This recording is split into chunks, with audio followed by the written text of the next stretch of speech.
Yo, Bill Cosby wrote a book with a doctor, okay? A qualified doctor. And he was talking about how black people need to give their children normal names, regular names, American names, because having these names that people can't pronounce, these unique names that may not have a history to it or a cultural significance to it, could hurt your children from getting a job and being successful and things like that. And it could be true. It could be a point to that. I don't know. I don't know. You would have to ask people. A lot of black children legally change their name once they become an adult because they may feel the same way or they just want to be perceived differently. I don't know. But Monique, on the other hand, she came with it with the bonnet thing, and everybody's asking for forgiveness for Monique and try to understand where she's coming from. But where's the same sympathy for Bill Cosby? Because this is a person who actually donated to colleges, built wings, added wings to colleges, had a TV show about the black family, had a TV show about black kids in college. Compare the Monique show to the Bill Cosby show. You see what I'm saying? Number two, she would have got $500,000 for a couple of hours' work, but let her husband mess up the bag.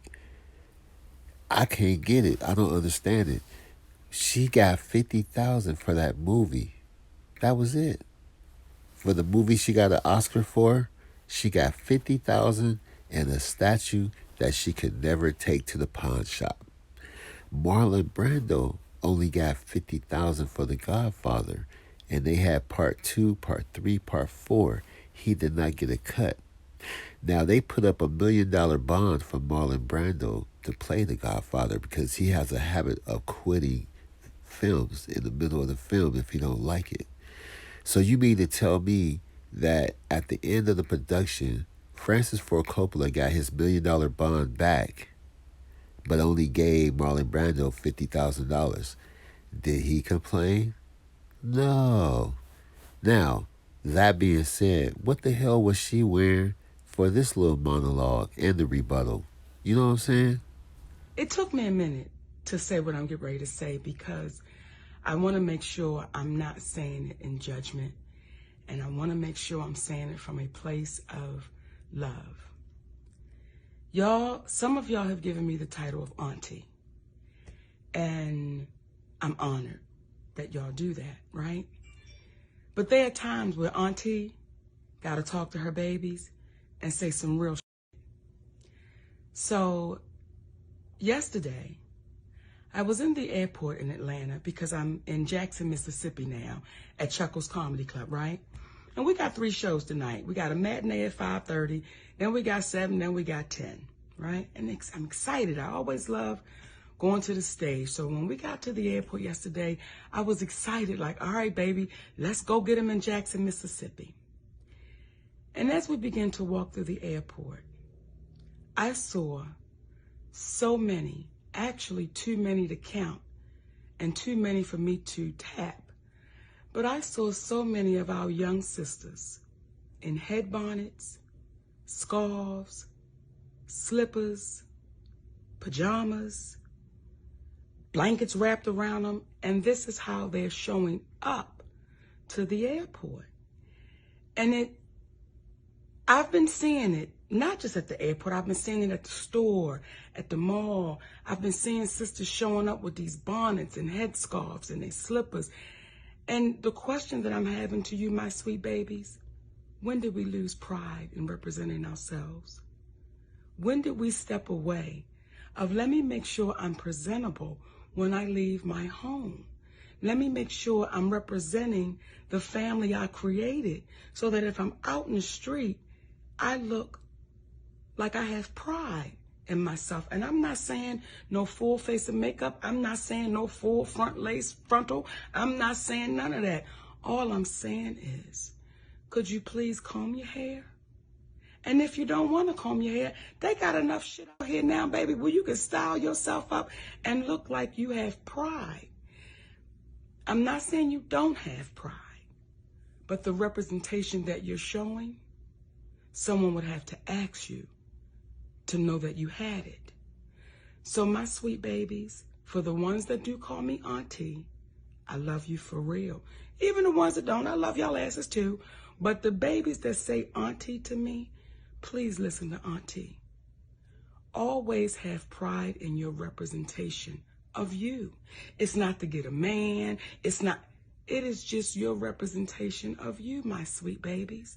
So I'm just giving y'all a warning.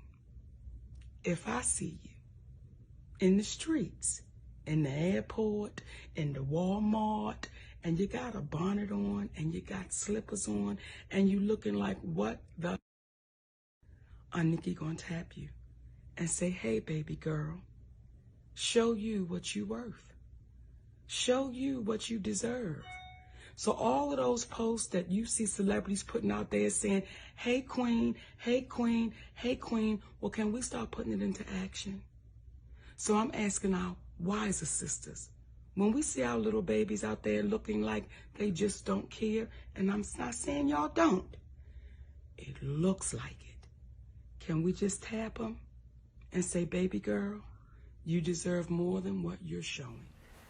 Yeah, I'm sure there's some kind of trend to wear pajamas and the bonnet, and that trend will run its course. It might not last forever. I'm sure women gonna say that it's too early in the morning to do your hair. If you're going on a trip, it probably was the time of day of travel. If people going on international flights and stuff like that, and they go into a hot environment or something like that, or humid, they don't want to mess their hair up. They don't want their hair touching the airplane seats and all of that stuff. I'm sure that there's plenty of legitimate excuses, even though people are reaching to why they had that fashion on. You know what I'm saying? But yeah, let her tell it. I would say if I ran into Monique at the airport, I'll say, baby girl, you deserve less than what you asking for the next time you get a contract. Um, I've been thinking long and hard about what I'm going to say in this post. Because the post that I did Friday in reference to us being the best us that we could be, it rubbed some people wrong. But I want to share this with y'all. And there were two people in my life that, had I taken a different attitude, I could have felt like they was rubbing me wrong.